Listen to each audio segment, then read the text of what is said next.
No, we're exterminators. Somebody saw a cockroach up on 12. That's gotta be some cockroach.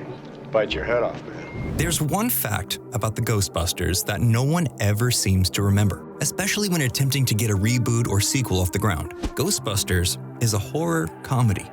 Horror and comedy. Okay, who brought the dog? Most people, especially at the studio level, just want it to be a comedy.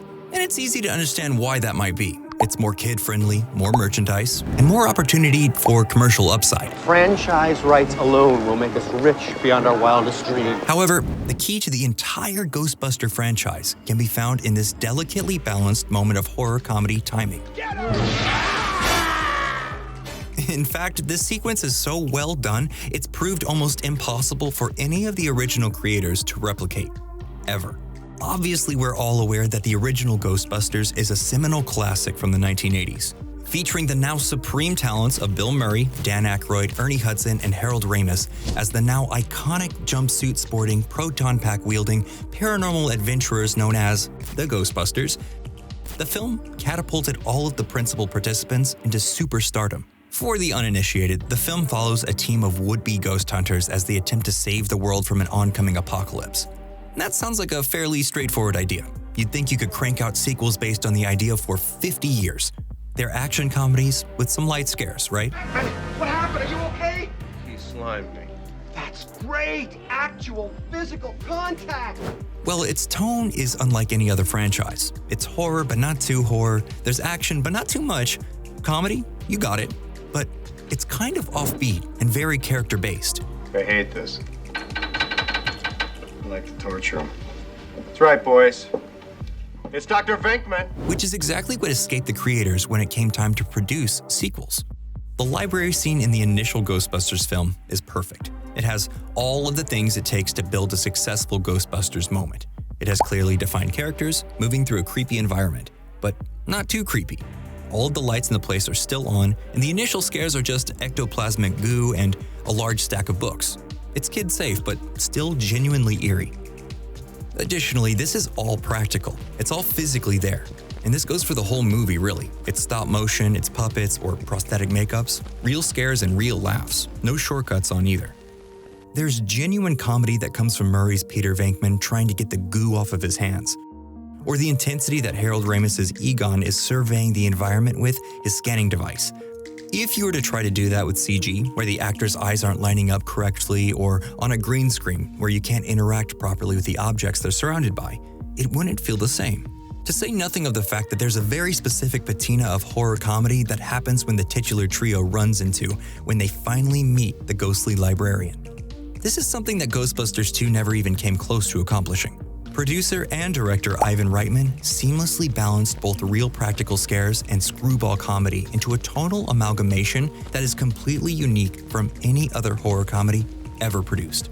This is the fusion that created Ghostbusters, the ability to serve two masters. Aykroyd and Ramis's script and Reitman's direction had equal parts horror and comedy. They knew how to make things creepy and atmospheric and still have fun. In almost every version of the Ghostbusters since, the projects have veered far too liberally into the comedy side of things without balancing them out with the horror. Put another way, why has there never been a failed attempt at a Ghostbusters sequel that was just horror? Fede Alvarez would make a great and genuinely scary horror Ghostbusters. Sam Raimi, same thing. James Wan seems like he's been attached to just about everything under the sun since he directed Aquaman. Where's the James Wan 3 Ghostbusters trapped alone in a house with demons and ghosts movie that gets announced in all the trades, but we all know is never actually going to happen? Those will never happen because Columbia Sony thinks of Ghostbusters as a comedy franchise that just wears a spooky Dracula cape. After the global success of the initial Ghostbusters film, Columbia Pictures attempted to turn the film into a media bonanza. Toys, comic books, animated TV series, and multiple attempted film sequels follow over the next few decades. However, none have come close to the success or quality of the initial installment. Not viewing Ghostbusters as a horror comedy franchise is exactly why the original filmmakers struggled to produce an adequate sequel. Yes, many people remember the Stay Puft Marshmallow Man, but very few of them have fond memories of Ghostbusters 2. largely because Ghostbusters 2 is not a horror movie at all. Vigo Carpathian? No, that's not scary. Pink goo? In the right hands, that could have been great, but ultimately it wasn't. I have seen some disgusting crud in my time, but you take the cake. You're just... The Stay Puft Marshmallow Man is really the only example you need. He never played for horror. He played for laughs. He lumbers through New York, bumping into things. Is that scary? No, not particularly. He frowns in a creepy way. Does that scare you? Yeah, I didn't think so.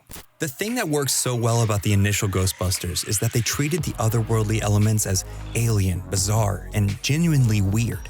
In 2, they're played for laughs, not scares. The characters and the audience are laughing at the material, not being creeped out by it, and then laughing as a means of relieving tension. While Ghostbusters 2 wasn't an outright disaster, it definitely left a bad taste in everyone's mouths, including the brain trust of Murray, Ramis, Aykroyd, and Reitman. Over the next couple decades, we never truly got a direct sequel to the Ghostbusters because of 2 reasons. Number 1, Bill Murray, and number 2, no one could agree on a direction. Multiple drafts were written, even some by Dan Aykroyd himself. Every time the discussion would transpire, though, Murray would say that he didn't want to be involved at all. The primary drafts that Aykroyd wrote were centered around the idea that the Ghostbusters would go to hell. The title of the proposed 3rd installment? Ghostbusters Hellbent. This honestly sounds like the perfect direction to take the Ghostbusters in. The original Ghostbusters would have been in supporting roles, and a new team of Ghostbusters would have taken over, led by Oscar, Sigourney Weaver's son from the previous films. The various versions in the draft saw the Ghostbusters sucked into a parallel world that is the exact opposite of ours, where they would have had to contend with Hades, the devil, or just an unstoppable onslaught of demons depending on the draft. Sounds like a perfect combination of horror and comedy. However, Columbia thought it was too dark and too horror-focused, and so it never got off the ground. Ultimately, we all know where the franchise has been and where it's going. Each of those has successes and failures. But the lesson isn't even about the sequels that were or will be produced. It's about how difficult making sequels that have the very specific and subtle tone of the first film can be. We all get what The Exorcist is. We all get what National Lampoon's Vacation is. However, when trying to synthesize how to accurately replicate a highly successful film over that isn't cut and dry one thing or the other, well, that's where the difficulty lies, right? Will Ghostbusters Afterlife be the correct balance? On the surface, the film appears to be a Ghostbusters by the way of Stranger Things film, which, considering the success of the Netflix juggernaut, sounds like a really smart way to take the film. Will it be able to balance all of the narrative aspects that we've discussed above, though? We'll have to wait and see. The inclusion of the original Ghostbusters seems to be right on the money, though, even if they are most likely going to be only featured in a supporting mentor role. The combination of humor and horror, practical effects, and genuine cast chemistry makes the original Ghostbusters something that's nearly impossible to top.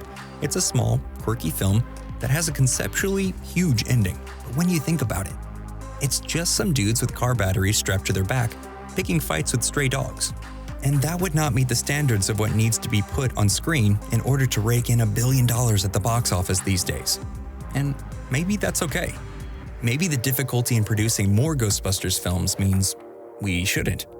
Maybe we should all just be content with the existing films, lunchboxes, toys, animated shows, and Happy Meals. And so, that's all for Nerdstalgic. Let us know in the comments below what you think, and as always, please like and subscribe for more Nerdstalgic videos.